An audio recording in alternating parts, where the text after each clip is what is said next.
I am the Great Saiyaman, and I'm gonna beat some fashion sense into you! Oh man, hope my disguise is working. This is Gohan from Dragon Ball Z. You're listening to This Week in Geek with Mike the Birdman Dodd and the rest of the Twig crew right here on ThisWeekInGeek.net.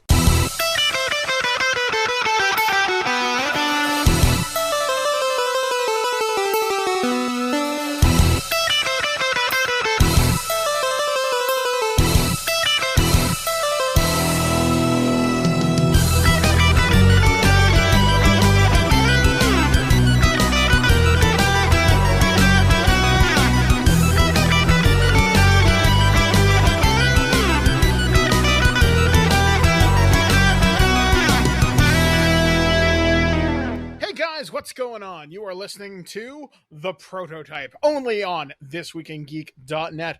I'm one of your hosts today. I am Mike the Birdman, but I'm joined with my esteemed co-host in gaming and in life. I'm joined from the man in Kitchener.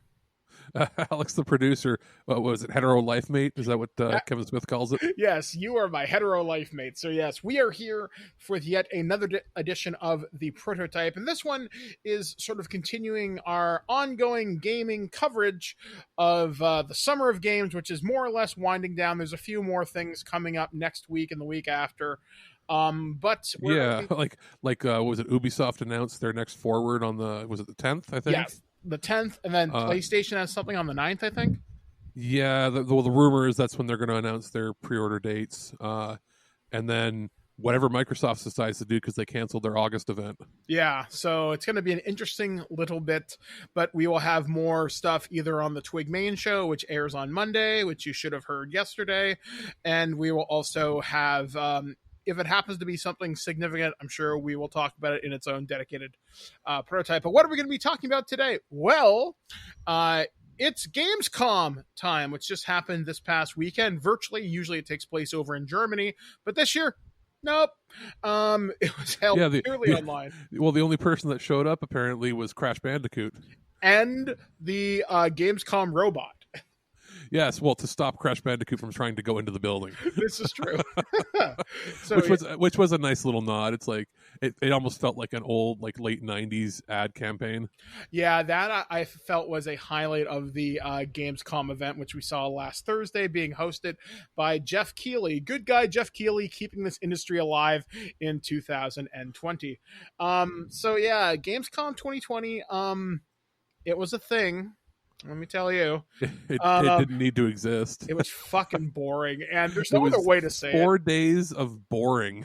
Yeah, like I was actually going through a couple of YouTube recaps of it, and I think I saw this over on the Engadget page, because everybody has only ever recapped day 1 or day 0, which was opening night. Because Nobody's it's the only one that was produced else. Well. Well, yeah, I mean, everything else was just haphazardly. You had to be watching the IGN stream for anything. Sure, there was some talking heads in between game announcements, which there weren't a whole hell of a lot. It was this Gamescom was 4 days of 90% announcements for expansions and trailers for games we already knew existed, or stuff that's coming out on Steam Early Access. You can wishlist it now. Who gives a fuck?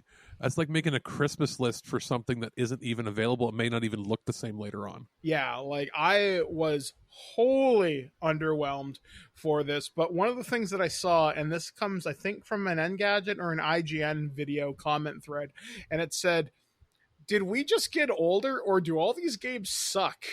And I was like, I really couldn't have summed it up any better, because I don't care. Everything is a Minecraft Terraria ripoff, a Fortnite ripoff, a 2.5D side scroller, a European cash grab at trying to copy Hollow Knight or another roguelike. There's about 7 different game archetypes that were successful in the last 5 years, and every European developer, big and small, is trying to make the same game. Now, that's not to say I didn't see a few good things during the course of all this, but for the most part, yawn. Now, but again, almost everything that was good was announced in the first day 0, and that wasn't saying much anyway. Yeah, like there were some pretty big announcements, more or less, on day zero, but we're not going to talk about it in individual days. We're going to talk about it as a whole. Yeah. Because it was so haphazardly put together on stream. It was very hard to keep track of things, and they would put unannounced game. And here's the big thing. And like one of the big rumors is that we'd hear a pre-order date or pricing or something announced for the consoles. This is Gamescom. This is a pretty big deal. Not a fucking peep for either system. Yeah. PlayStation 5 or Xbox Series X. What the fuck is it called again? Is that it? Series X? Yes, that's the stupid. See, it's the Wii U of Microsoft. Yeah, it's like, what the fuck?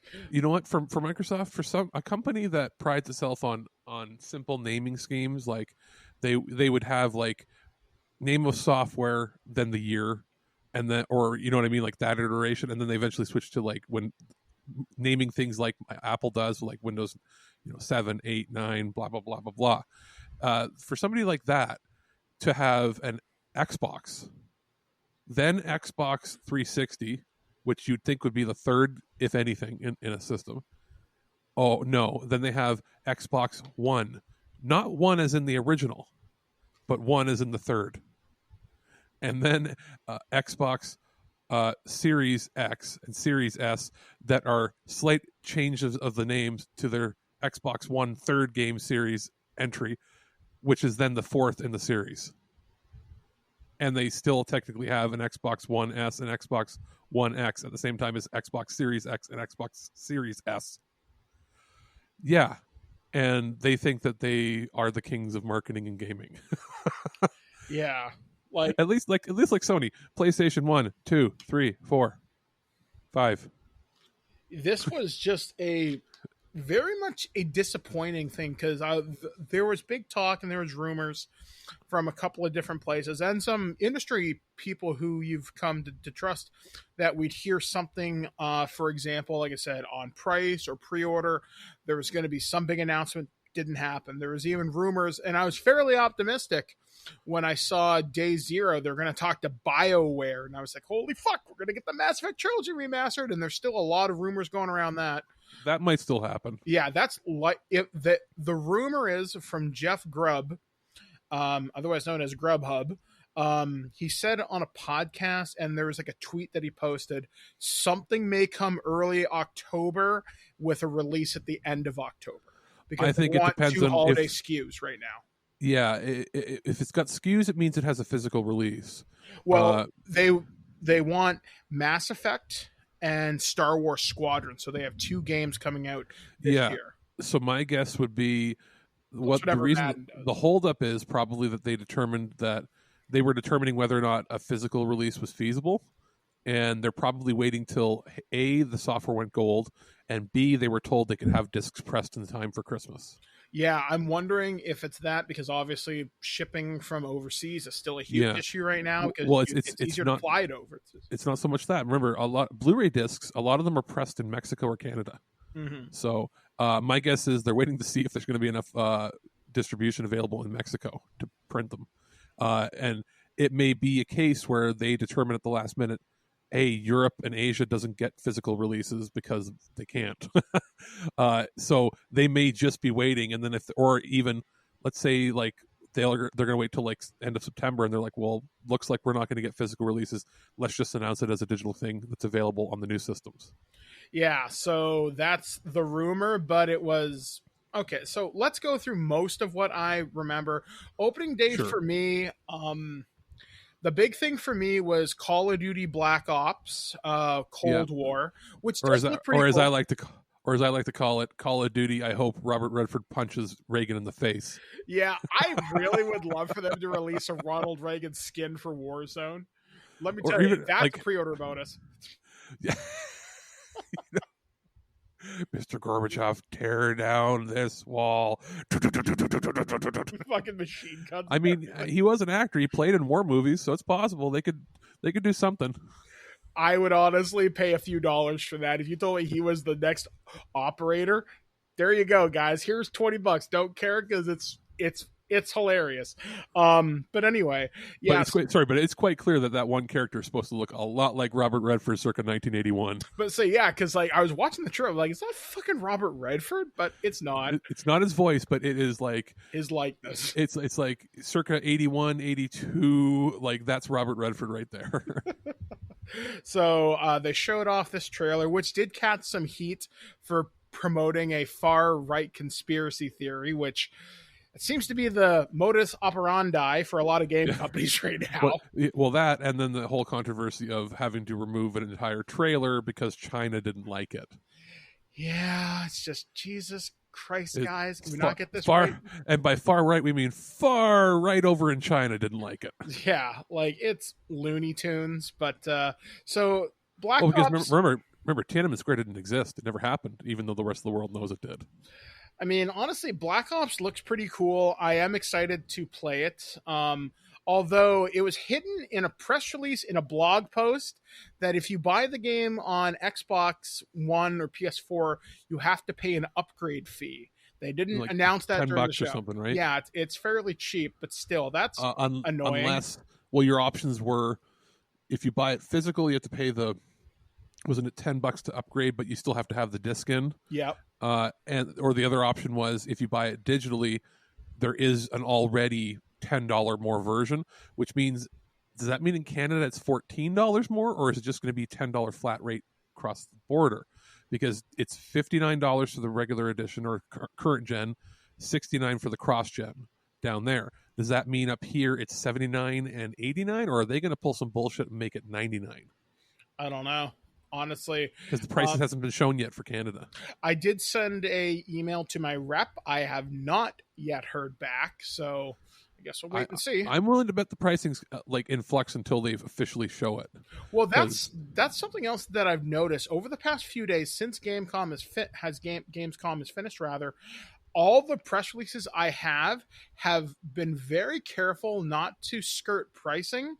And they say this holiday season for Xbox One, PS4, and Switch, and PlayStation 5 and Xbox Series X, when those consoles are launched, they have intentionally avoid naming this holiday season now. That is very interesting. I know that Call of Duty, like, they reinforced the release date in the middle of November during the Nvidia new card showcase they did. Was it either today? Yeah, today, this morning, depending on when we release this. But yes, where they're mentioning like that is it's a game that I think has to come out at that time because it's showcasing new tech for every platform, and especially since it was heavily showcased with Nvidia and their ray tracing technology. I can't see that one moving, but yeah, I've noticed a lot of the other games are like holiday or launch window. Like fucking and then so that was a big highlight for me. One that showed up and we just kind of talked about briefly there for a second is BioWare came out and said some stuff, and it wasn't the announcement that I wanted, but you got something. It was the announcement that I had been waiting for. It was either one of two things was going to happen. They were going to announce they canceled or restarted Dragon Age 4, or they were going to show that they've actually been working on it. And what they showed, from what I can tell, is looks like they scrapped using the Frostbite engine, which was giving them so much trouble with, it gave them trouble with Inquisition. And the only reason they were able to actually complete it with that engine was they had the best, most talented people within the company. And a lot of them left right after that game came out. And the two projects that were created right after were total disasters. Andromeda and Anthem. Yeah. Both, basically, you fractured the team in half. Your most talented people left the company over bullshit. And you had half the people to work on more advanced games. No wonder they were disastrous. This, to me, looks like they are not working within that realm, because what the tools they were showing made it look a lot more like it's their own engine, or at least a newer engine. They probably won't say that they're going to use Unreal or something as it's sort of competition to them, but it's looking very Unreal-like. At the same time, they're fairly early on. It looks like they scrapped what they had been doing previously, because they were a couple years into development on this in pre-production. And the art is looking like it's coming together, but they don't have like working gameplay. You notice it's all animation art for it so far. But they have had voice acting, and I'm like, that's odd, unless they recorded voices for the previous build of the game and they're keeping that, like, you know what I mean? It seems like they've done some stuff behind the scenes and they're sort of in flux, but it looks like they've shifted their gears to being this as their main focus. So if they work really hard and they actually put effort into it and they don't have crazy stupid oversight and overhead where they have to like appease their lords and masters at EA, they may be able to have this game done in the next 2 to 2.5 years. Yeah, I mean, I'm glad that it exists for people like you. I know Dragon Age is a huge franchise. This has to be successful for BioWare, or it looks like it's going to be a very different gameplay style. Like the first one was a traditional strategy game that they happened to map to make it easier to use on the PS3 and the 360. The second game used a similar engine but was a little more action oriented, which is probably the one that you'd get along with the most.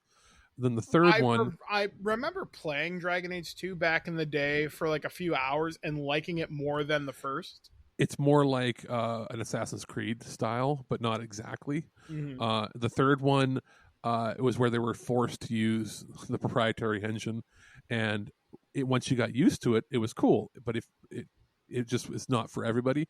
From the animation and the design that they're showing now, it's looking much more like a pure action game that happens to have really good story.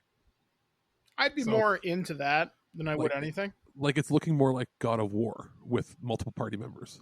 Oh shit, I'm in for that. Yeah, I'll check it out. I mean, you're going to buy it regardless, and then I'll go off your recommendation. Yes, precisely. One thing they did show, which kind of made me excited, though this literally comes out in like a month and change, Star Wars Squadrons. They showed a story trailer from the Imperial side. However, did you notice the graphics looked worse than when they showed it the month earlier? Not really, honestly. Textures looked off. I don't know if maybe now they were showing it off working on modern hardware, because I think they showed PC versions before. Maybe.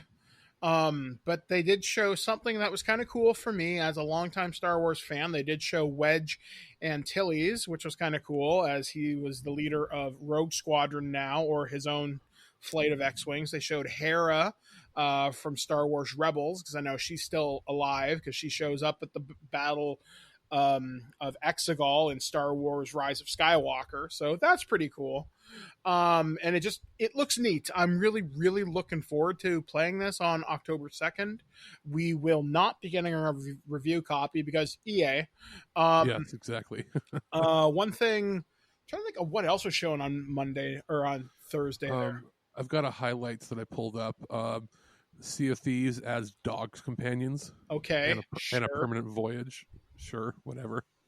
World of Warcraft Shadowlands, they showed off gameplay. Which, this is something I actually want to mention, because World of Warcraft, when they show off trailers, Blizzard doesn't pull punches very often, and their Warcraft trailers, their Overwatch trailers, their Diablo trailers look fantastic. They're usually cinematic, like as if they could be like a movie release. Yeah, this was crap.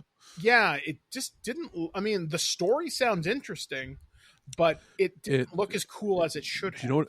It looked like an Indiegogo, please fund my project video. It definitely not up to their usual quality, and that was really surprising. But then again, COVID has thrown a wrench into everything.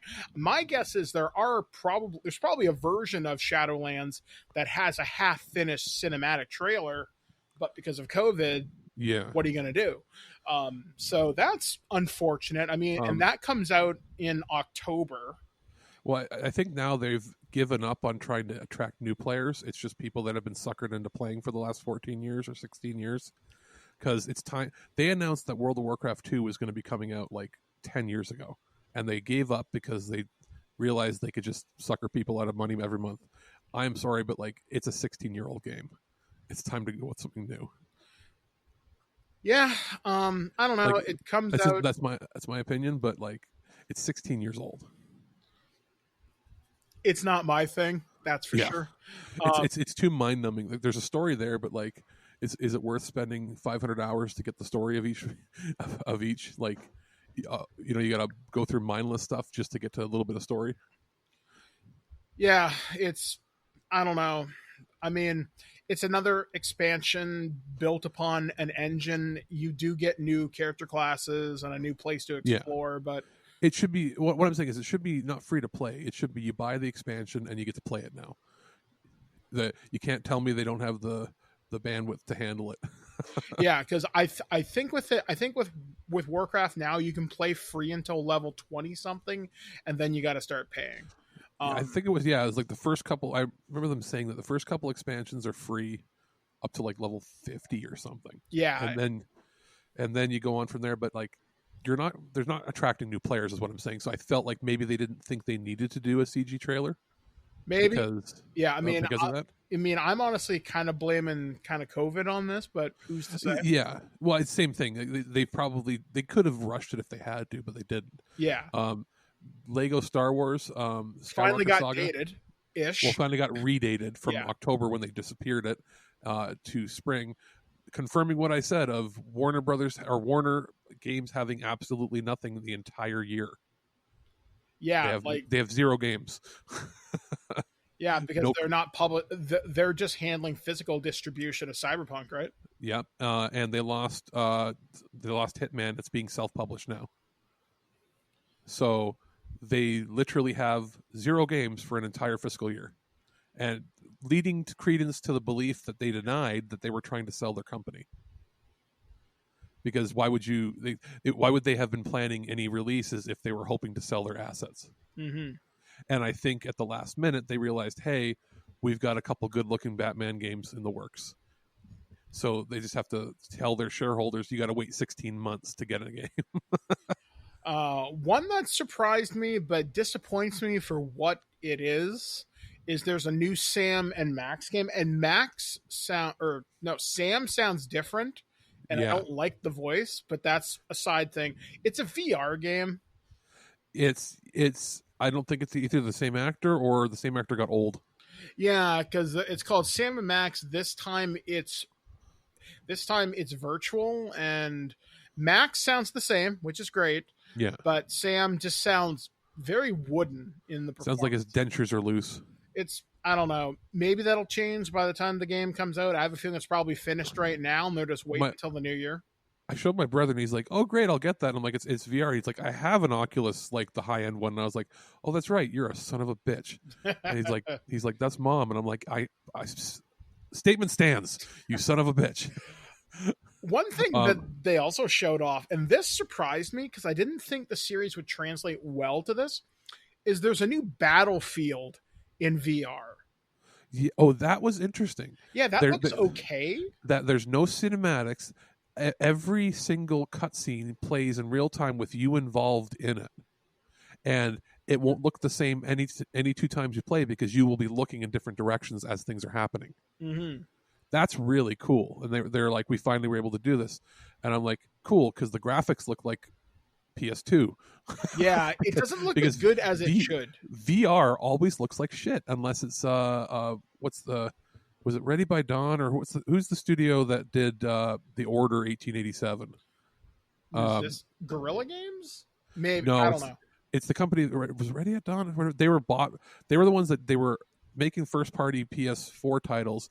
Then they got bought by Oculus, and they've been making games for them for the last few years. Mm-hmm. And their stuff looks fantastic because they're a AAA studio. I feel like before this Battlefield game, how many AAA studios were making VR? Not very many. Yeah, so I feel like this is like a proof of concept for them, and the graphics may look a little blander than normal because they want to make it run on multiple pieces of hardware. Because remember, not all VR is created equal, mm-hmm. which is why I can't wait till we finally get an announcement of what the PlayStation VR 2 will be, because I'm assuming it's going to be something that's similar, probably not quite as powerful, but similar to the high-end Oculus stuff. And then you'll have a platform that's available on, however many potentially millions of systems that you can use as a baseline for your quality. Because right now you got stuff that's like, oh, it has to work on VR for like $100 gaming headset, all the way up to like a $1,400 set. So there's also weird things they were showing off here, like crossovers with Summoner's War, Sky Arena, having a Street Fighter. Yeah, what a bizarre idea. But if you get it as of today, you get Ken. Whoop-de-doo.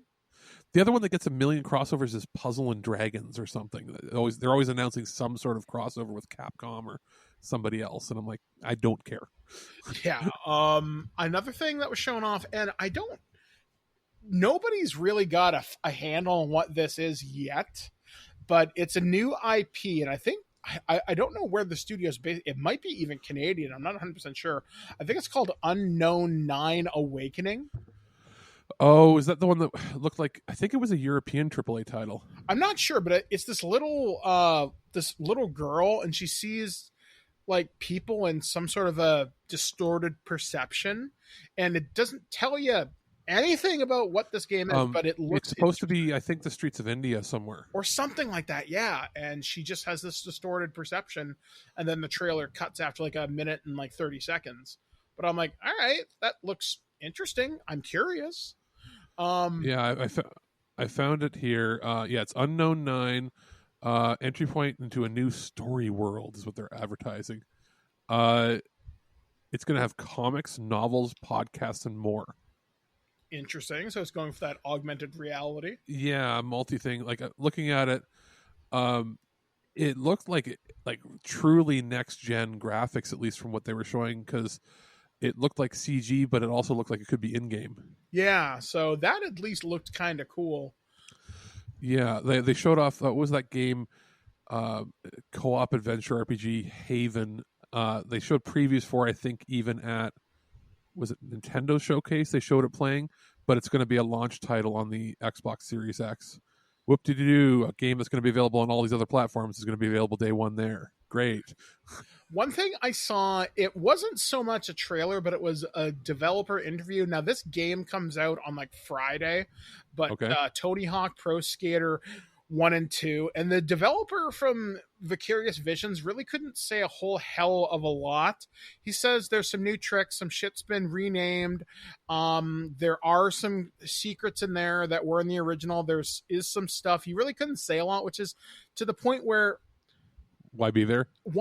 Like, it's like the guy from Vicarious Visions and the guy who was doing the interview should have had a clearer idea of what was going to be said. Because if you don't have anything to say or say phrases like, well, I can't say much now, then what's the fucking point? And I'm not saying to pre-screen your questions, but you should in my experience, let your interviewee say, hey, I want to talk about these topics. What can you talk about? If you can't answer these questions, let me think of something else to give my audience more. Exactly. And am I the only one that when I hear Vicarious Visions, I just expect the interviewer to, or the interviewee to be the floating tiki mask from Crash, the Woogable. I'm just fully expecting it to be like, like another fascinating game from Vicarious Visions. Why don't they just interview that dude as like a holographic character? I think the voice actor for that character passed away this past year. Actually, I'm almost certain. Oh, now I feel sad thinking about it. Mm-hmm. But I'm looking forward to this game. It looks cool. There's going to be online functionality, which I don't know whether they announced. But it looks fun. Yeah, it's going to be fun. Like even if I don't get a review copy of this game, I'm buying it. And you know what I mean? Like I'm not a skateboarder guy. I'm not a skate culture guy. But like two things I always loved were the Jackass things, like the movies and stuff. And I was always a big fan of the Tony Hawk series, at least from Tony Hawk's 1 through 4. Those were my jams.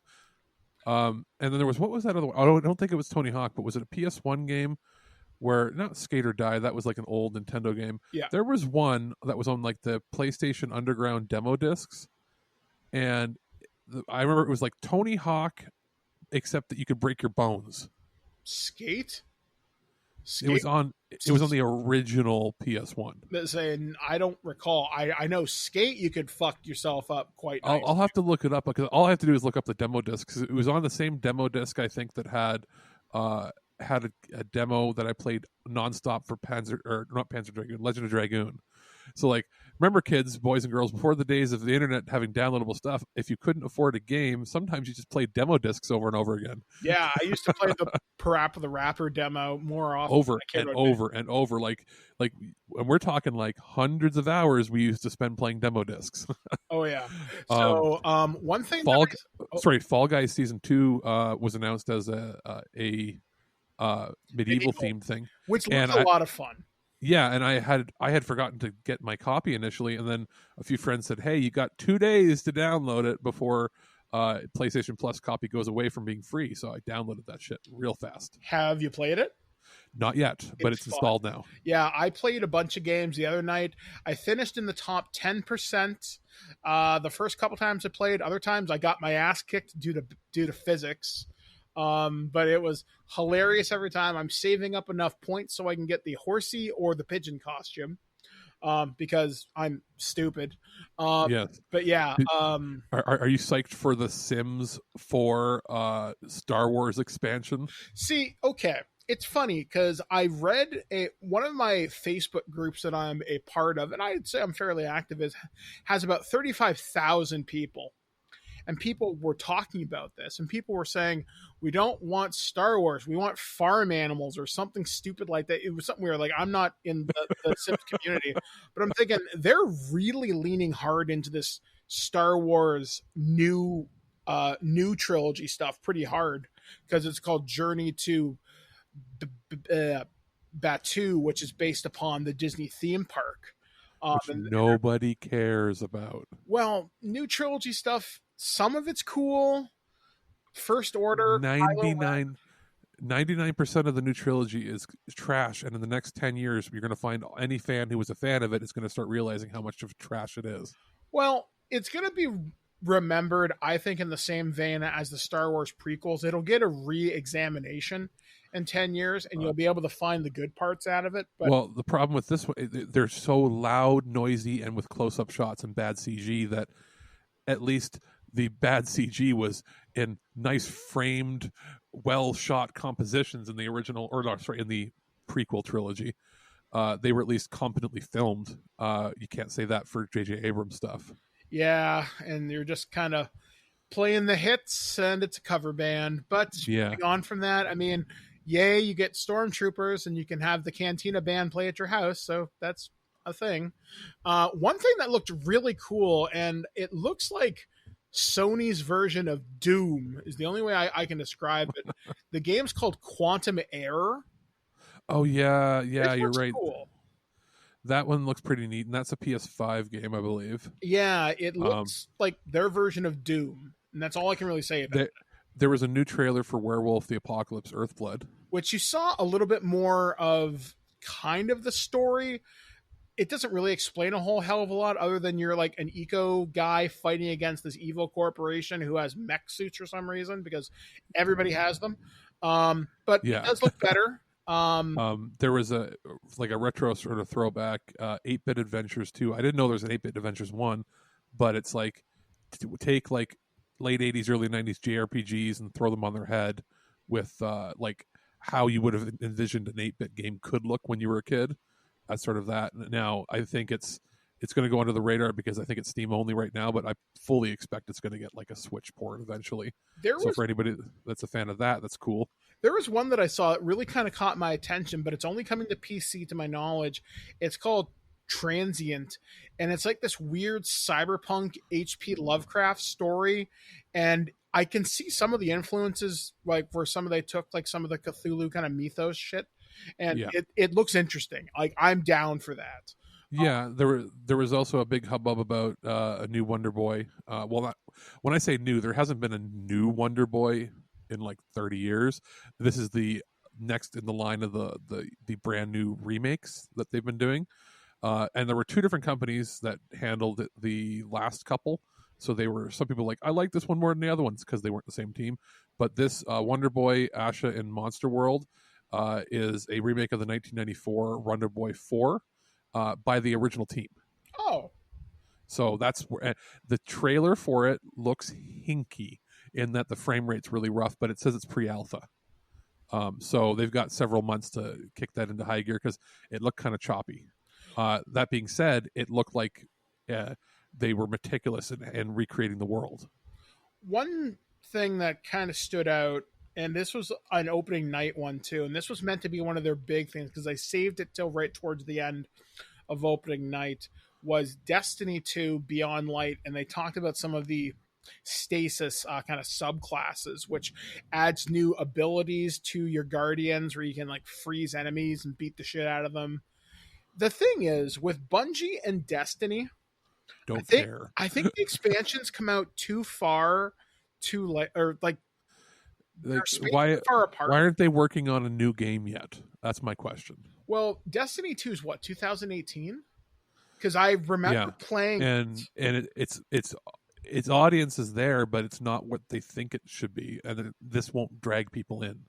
There's going to be a bunch of people that try it out with the new ray traced version. Yeah. But that's going to last 2-3 months, and they got to have a new game in the works now because people aren't going to be playing Destiny 2 in 2 years. Well, I don't know, because Destiny 1 came out in 2013, 14, and it was available multi-generational, and it held the audience till Destiny 2 came out. But there's more better games that do the same thing coming. So I think the fact that it has that pedigree of Bungie attached to it, that people will give it more of a chance. But maybe, I don't know what Destiny's numbers are like, because I see a very dedicated community playing it. I think they said it's 30,000 people that are playing it actively streaming.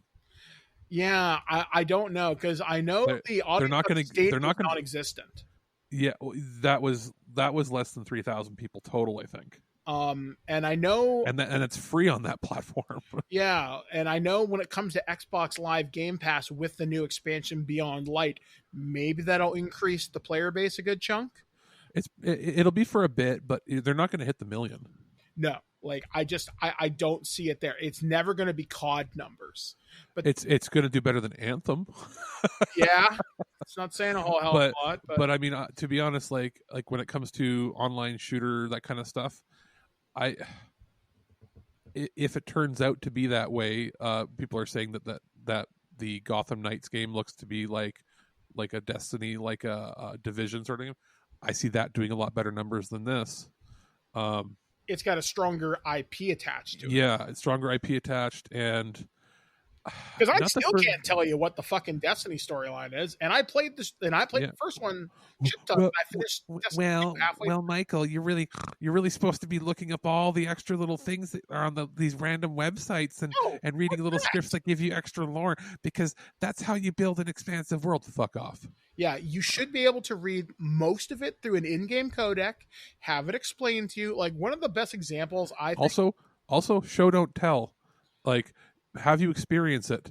Don't force me. Like, I will give Mass Effect a pass in that you could read the codex entries, but guess what? It would also read it to you. Yes, I was about to say Mass Effect did it really, really effectively, and I'm willing to let that one go. The other world that explained their world, and if you wanted to know more, you could, was Halo. So Bungie can tell a story. It's just Destiny. It's all discombobulated for some reason. They're all trying to do this. Like, they try to make their games beyond games and like make scavenger hunts to find the information. You're only benefiting the 2% of people that are willing to do it. You're not helping gather a larger audience that way. If you want to do that with supplemental items, it's one thing, but you shouldn't have to seek out the main story elsewhere. Yeah, because I can't tell you, again, I played a lot of Destiny 1. I have a rough idea on what happened, but couldn't tell you anything about the factions, really. Yeah, so that was pretty much it for the day one, or for that, the whole weekend. That was important, except that they showed off a slightly longer gameplay of the demo of the Ratchet and Clank game, and then confirmed that there's a 60 FPS mode in 4K, and people were like, well, should it always be? Well, no, what they're offering is a version that is locked to 60, which means it'll have dynamic resolution scaling, which is what most newer games have anyway. So what it means is that really, really complicated parts, it might go from 4K. The internal renderer might drop to 1440p, but it stays locked at 60, and then it bumps right back up, making it so that you don't notice any difference in frame rate. or you'll have an option where it's locked to 30 but dedicated 4K, which, depending on how you play, I think that kind of game can benefit from this having the dynamic scaling resolution. I don't think that whatever, but if you somebody who truly wants the graphics never to change, then you can just leave it locked at 30. There was one game I saw over the course of the weekend that I think looked really cool, and I think it's coming to the Switch and a few other platforms, but it's called Nazer Son of Man, and it's this 2D,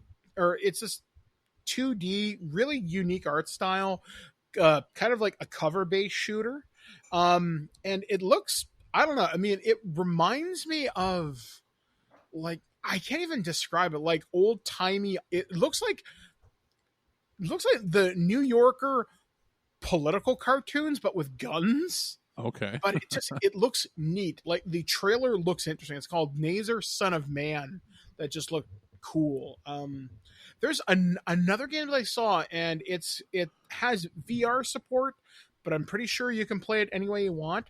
And it's called Project Wingman. And it looks different from Ace Combat in the regards that just you seem more like you're in the cockpit of your fighter jet, and just it looked neat. It actually had me kind of excited to play a flight game again, because I know when I reviewed Ace Combat last year at some point, I couldn't really give you a proper review due to accessibility issues with it. This one, maybe there won't be that problem. I'm trying to think of what else did I see that was half. There's one I saw. I love the concept, but I will never play it. And it was the new Iron Harvest or Iron Harvest. Oh, yeah, I think I know what you mean. 20 or something. And it's this weird alternate history where after the First World War, there's like steam and diesel powered mechs, and you're fighting against this invading army that I guess wants to take over your country or whatever, and you're part of the resistance. Your side doesn't have superior firepower, but you're faster. It looks cool, but it's like a strategy game, and me playing strategy games, now that I have a 4K setup and a bigger TV, it's a lot easier. Well, and you have the ability to swivel your TV into the right position to look at all these little details. Yeah, so maybe I'd pick it up, but again, I don't do a lot of PC gaming, so I'll probably miss it. This game looked cool, and it turns out it's a sequel. I'd never heard of this franchise before, and it's called Origami 2. And you're like this ninja assassin with like with shadow powers or something. Oh, that's right. I think that was a fairly budget title. It was like $30 released physically. Was it last year, the year before, something like that? I remember seeing it at stores. But this looks cool. I mean, from what I saw, I'm like, all right, you've kind of got my attention here. So maybe we'll check that out if a review copy happens to come our way when it comes out. There was the trailer for Kingdoms of Amalur: Re-Reckoning, which is, I would like to check it out, because it's not a bad game. I remember a friend had it, and I played ever so slightly, like bits and pieces here and there, and I thought it was good. And then I just remember more controversy being around the company. 38 Studios and Kurt Schilling. Yeah, not a good time. Basically, fraud, I think, sums it up quite nicely, but I digress. Yeah, okay. This game I reviewed way back in the day, and I really liked it. I was maybe harsh on it then, but then I went back and played it a few years later, just as like a summer game for me. And I had a lot more fun with it. It gives you a lot of flexibility in what you can do, and they'll include all the DLC and everything else for it. Although I imagine you're not going to get the Mass Effect armor that you could do when you could have got. But hey, who knows? I doubt it though. But still, that was a trailer. They also showed one where it's just a cinematic trailer, but it's a new simulation game. Pharaoh, A New Era. Okay. I'm really not into these sim games. They're just not my thing. I just don't really enjoy them, but the trailer looked cool. But that's the thing. This entire weekend, there's a lot of trailers that it's just, I didn't care for a lot. There wasn't anything groundbreaking. There wasn't anything that broke the internet, because when we gather news, we check the usual sources like IGN, Polygon. We'll check Twitter. We'll check in with some analysts. Yeah, GameIndustry.biz, Gamma Sutra, anything that's like business news as well. Yeah, and we watch it and we'll just kind of see what's there, and nothing. There was some talk about Destiny. There was some talk about Ratchet and Clank, and and Call of Duty. Usually Gamescom has stuff from Square Enix, and there was nothing, even though people were thinking maybe this is where, if Nintendo wasn't going to showcase it, this was where they were going to show off Bravely Default 2, because that's still scheduled for a fall release, and we've seen nothing on it. Well, I'm actually surprised they didn't do their Avengers War Table, which happened as of this recording today, and embed that in Gamescom, because for those of you who are listening right now, Kate Bishop's Hawkeye got announced as a playable character for the Avengers. So that makes me really excited, because I think Kate Bishop looks cool. I haven't read her particular miniseries, but I know that's what the Disney Plus series is going to focus on, is Clint Barton training her to be the next Hawkeye. Well, not to mention, why wasn't Cyberpunk featured heavily? Yeah, it was just, and somehow like that's the biggest European game to come out this year, if not in the last couple years. And Germany's pretty close to Poland. Well, you figure that would have been the event they wanted to show off. Why didn't they premiere another Night City Wire right there? Yeah, like that's weird. Like we didn't have an Avengers War Table. That got pushed off to today. We didn't see Night City Live. We didn't see anything from Nintendo, which is, again, not surprising, but nothing from Ubi, because they're doing their event in a week. But like, you figure Ubi would have done a tease, being as, like you got big developer. CD Projekt's a big Polish developer, but what you notice, the two largest European publishers weren't even really showcased. You didn't have anything from THQ Nordic except for little bits and pieces of news. I had PR news coming to me, but I didn't see any big titles from them being announced or shown. Well, there was some stuff for Project Cars 3 and Kingdoms of Amalur, but like there wasn't anything new. Yeah, like all shit that's coming out now, and nothing from Ubi at all. Like, it's like you would have figured. I know they got an event coming. Wouldn't they want to slightly hype up that event and be like, "Here's a tease of something, and we're going to show off more in a week"? Well, here's what I might have done. I mean, if they didn't do the stupid Black Lives Matter controversy that they got themselves into with Tom Clancy's Elite Squad, where they use the imagery for very bad reasons. What they should have done is said, hey, if you download Elite Squad this weekend, we'll give you a free character or something. Play up their mobile releases, or show off a trailer for Just Dance 2021 or something. Because they dropped that trailer. Was it the Nintendo thing? Why didn't they wait for Gamescom to show that off? Which, by the way, sad face, no more Wii copy. So last year's Wii copy was the last officially released Wii title physically. Sad trumpet. Which is kind of amazing. 2006 to 2019. Made it a hell of a run. We'll say that. One trailer that I just want to talk about for a second. This game is already out, and you can get it on your computers right now. I didn't realize how gorgeous Microsoft Flight Simulator is. Oh yeah. Holy shit. It looked real when you're up high. When you can have people that have really high-end video cards, their computers are melting trying to play it at 4K. It's a game that is basically there to showcase when they finally launch xCloud fully. Imagine that running on the Xbox Series X with xCloud doing all the rendering for the Azure stuff in the background, like all the clouds. And that will be a reason to get the new system. Be like, well, you could spend $3,000 to get a PC that can do this, or you could spend $700 on a new system and a subscription service and work it. So I mean, it looks great.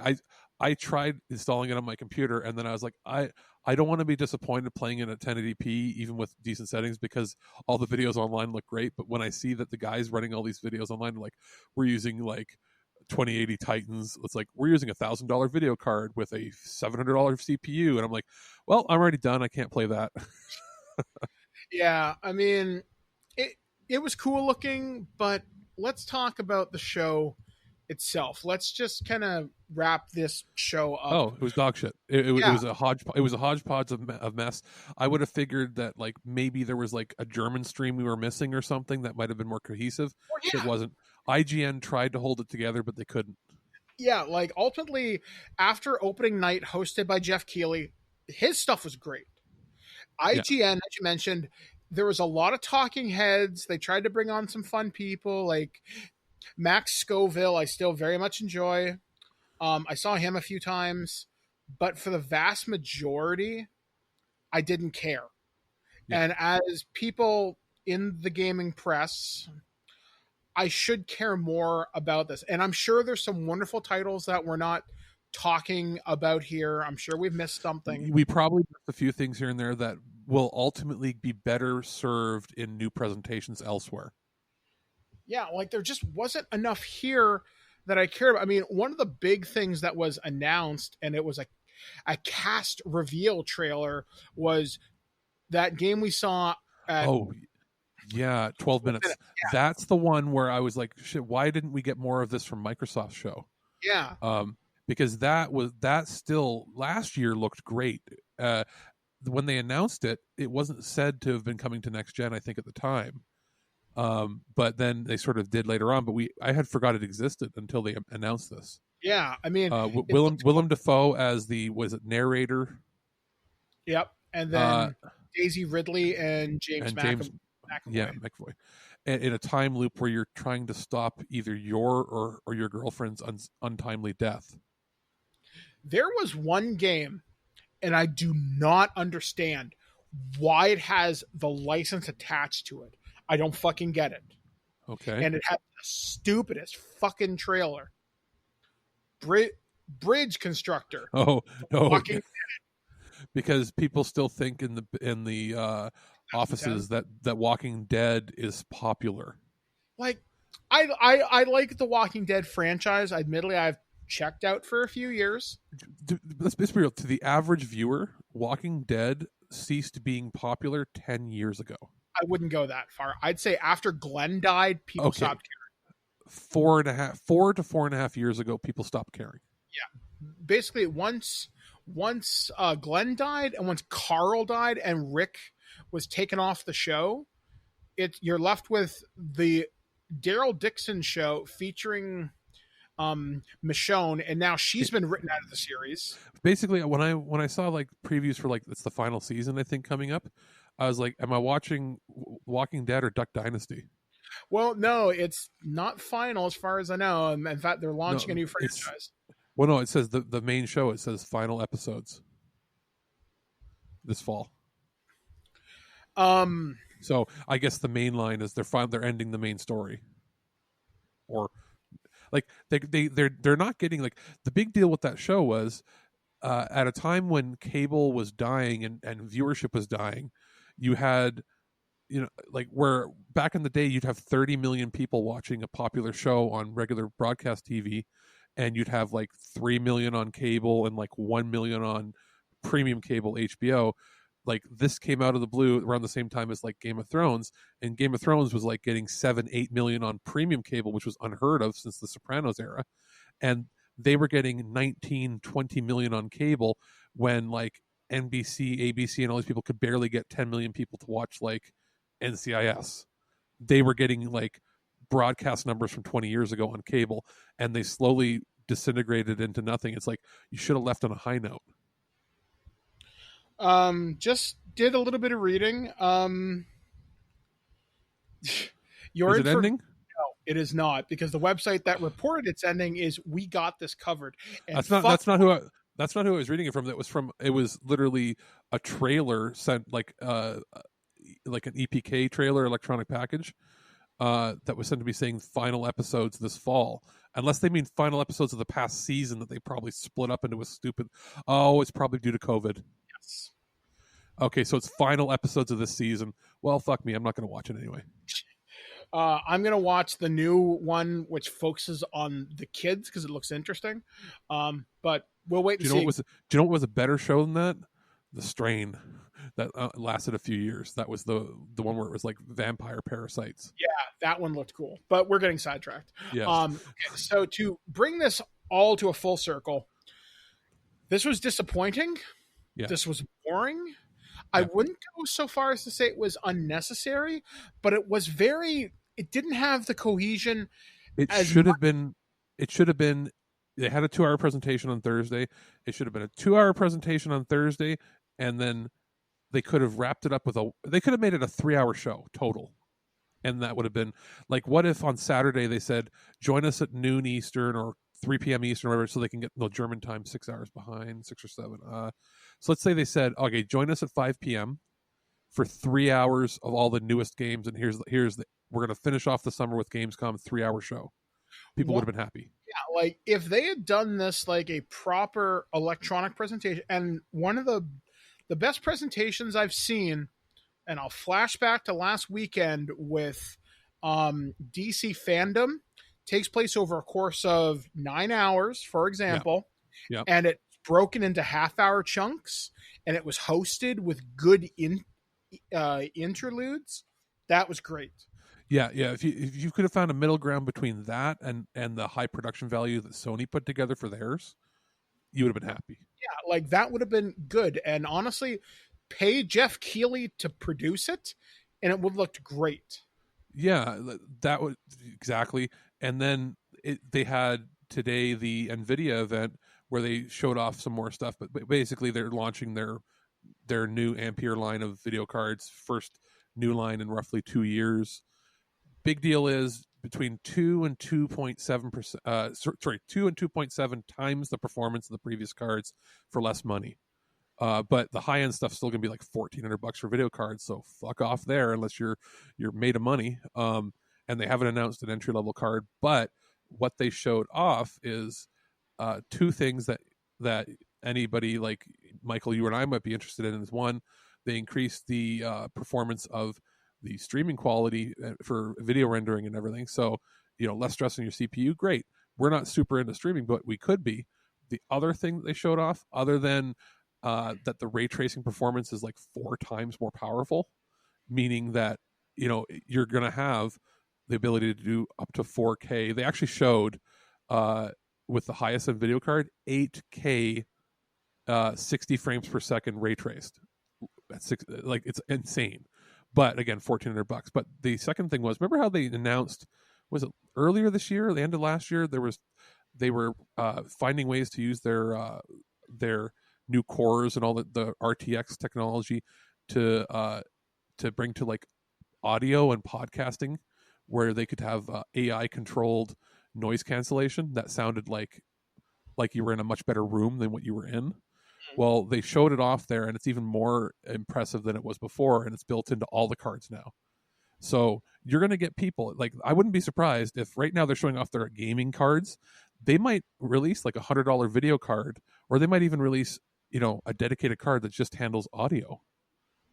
And it'll be interesting to see how that, or if that technology gets like licensed to other companies, or, it won't be in our major consoles, but like in the future, it could be something like that. It's just, they showed off, here's how it games, and then they showed this whole like, here's our streaming technology where it like used AI to chroma key you, so you didn't have to do it yourself, and you could have green screen like you didn't have to have a green screen behind you. It just traced your body and made a green screen work behind you and canceled all the outside audio from your room, all in one click.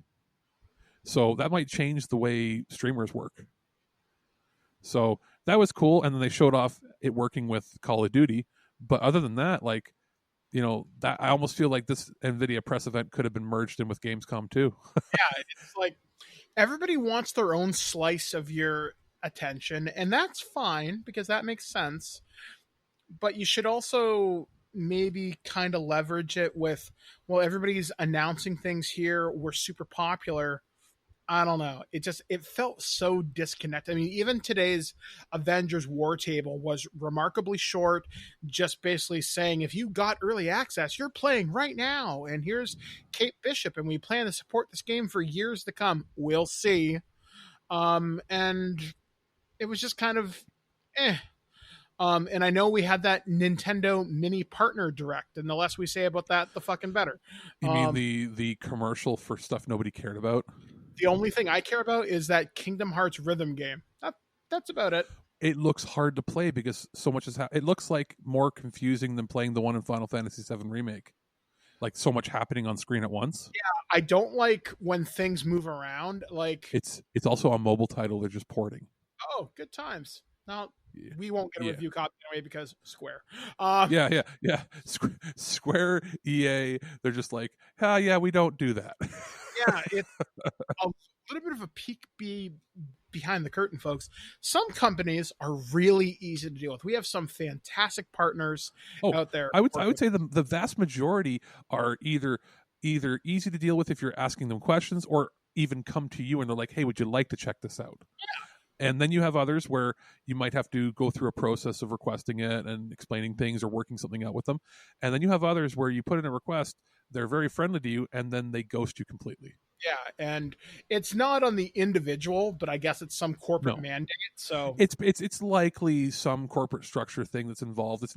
I never ever blame any of the people that work at these companies, because you've been in the game a lot longer than I, but I haven't met anybody that I'm like, that person doesn't like me on a personal level. I've met a couple that don't like me over the course of my career. Well, because you've got 13, 14 years in it. Yeah, and although the most people for the vast majority, like, oh, that's Mike Dodd, he likes everybody, because I'm always super friendly. But yeah, I mean, most of these games that we saw during Gamescom, we are going to request a few copies here and there. I mean, one game I kind of like the look of, you don't care for, is that Spellbreak, and that's that magical based battle royale. I think it's just that I'm done with battle royale unless they somehow announce that there's going to be like a Gundam or Transformers one or something.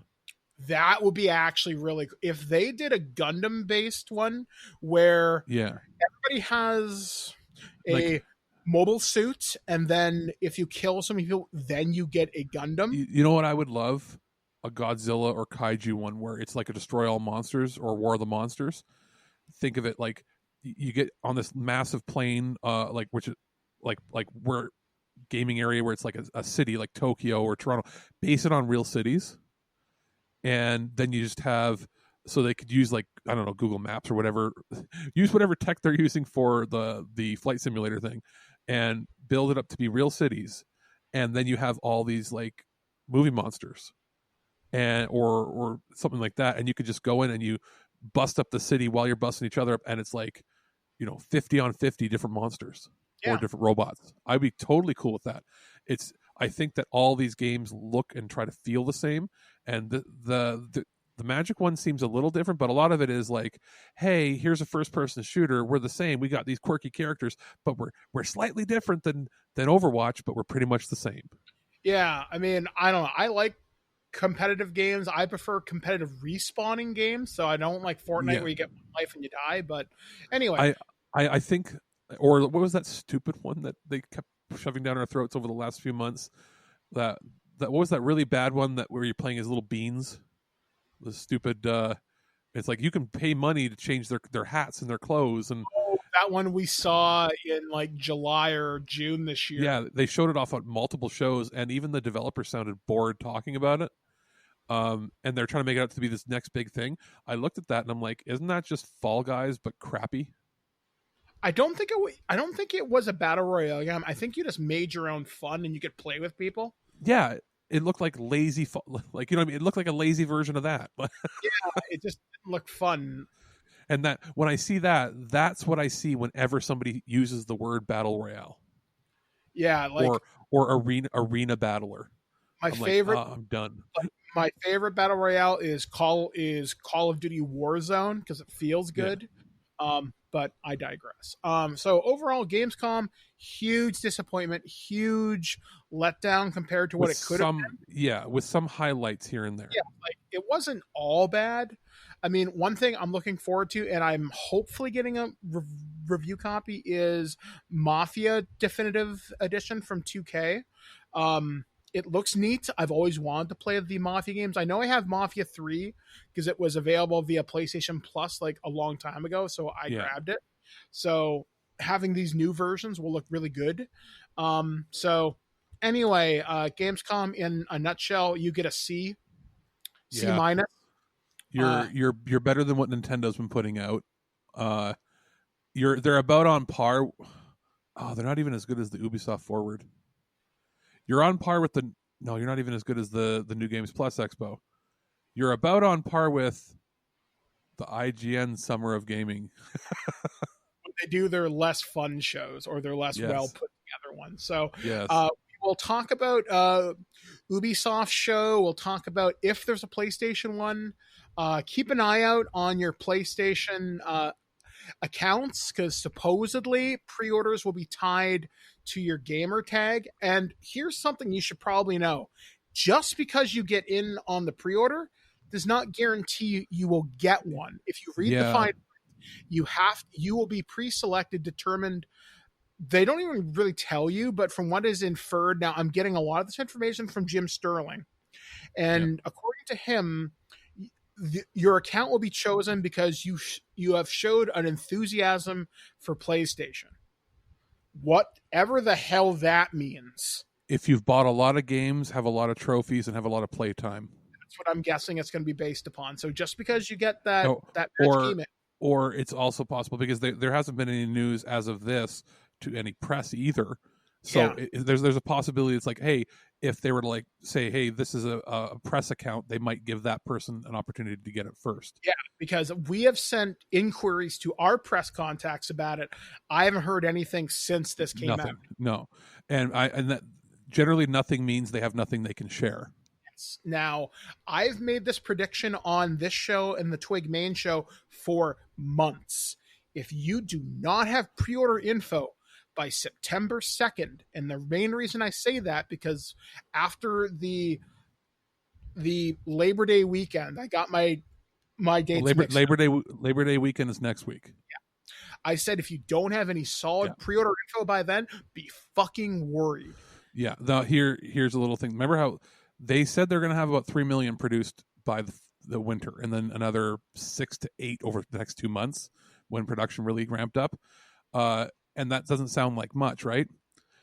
The talk is that Microsoft was only going to have 700,000 Xbox Series X available for Christmas. Goody. We might get one. Who knows?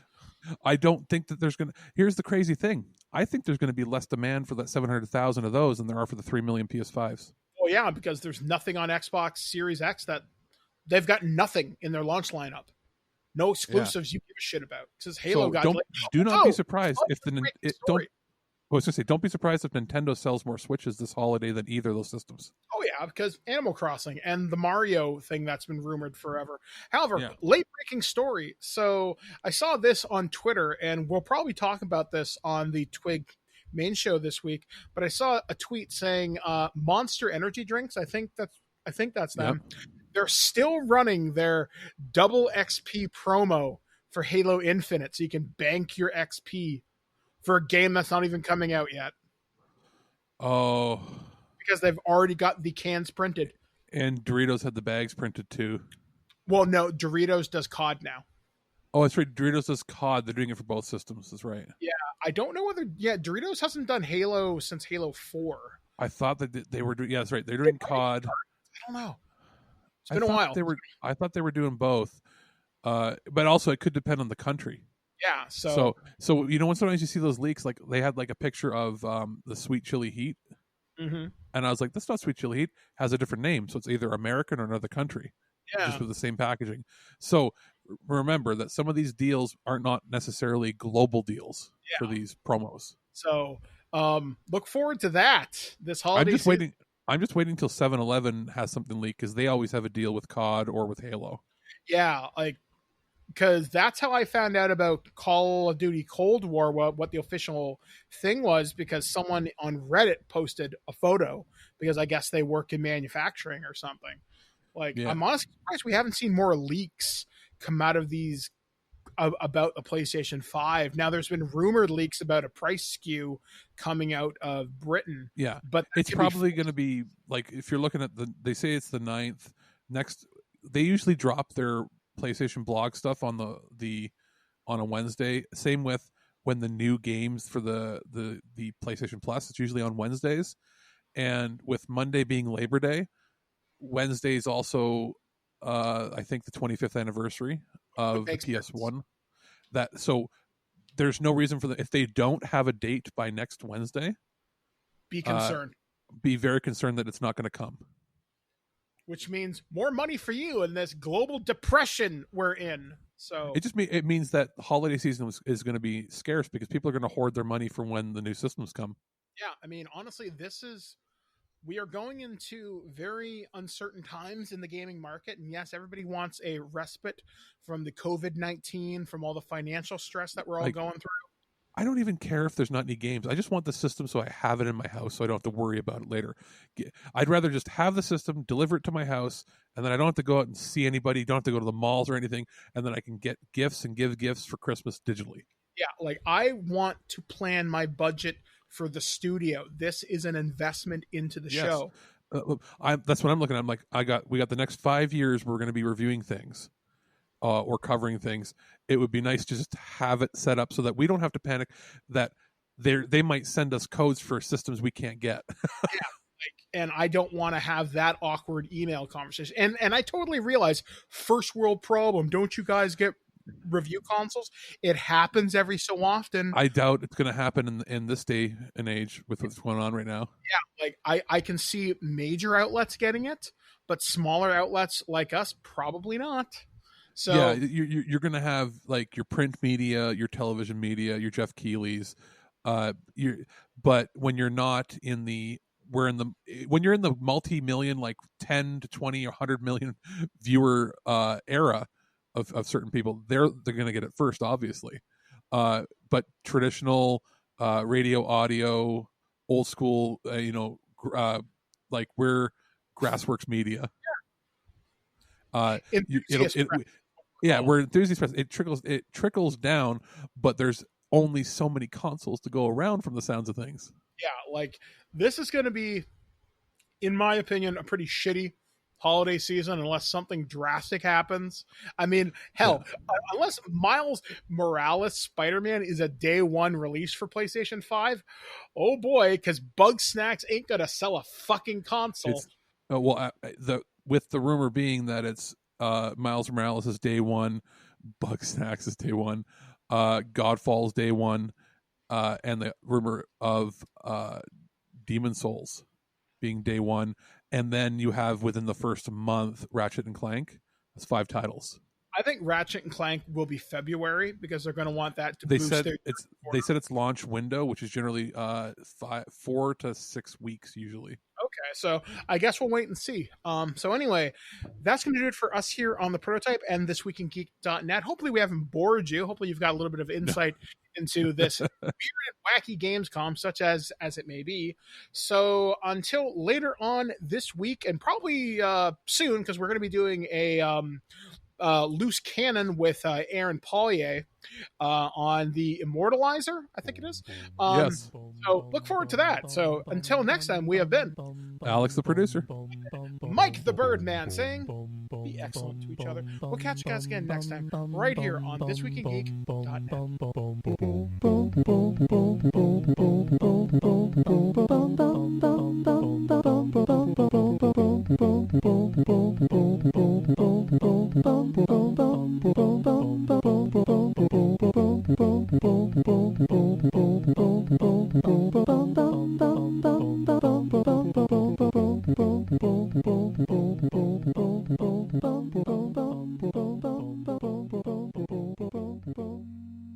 Well, that's our show. All right, here's the deal. Every time you watch my show, I will send you $40. Checks will not be honored. You've been listening to This Week in Geek, your source for guaranteed nonsense or your money back. Tune in next week for more info on the most important things you didn't need to know. Check out our website at thisweekingeek.net and subscribe to our podcast through iTunes or any podcatcher. If you'd like to comment on this episode, head over to this episode's post at thisweekingeek.net and leave a comment through Facebook Connect. Follow us on Twitter at thisweekingeek.net and follow our Instagram at twig_official_podcast. Social media not your thing? Send us an email at feedback@thisweekingeek.net. We'll see you next time, and remember, lower your shields and surrender your listenership. Just when you think this show is terrible, something wonderful happens. What? It ends. I have to go. Somewhere there is a crime happening.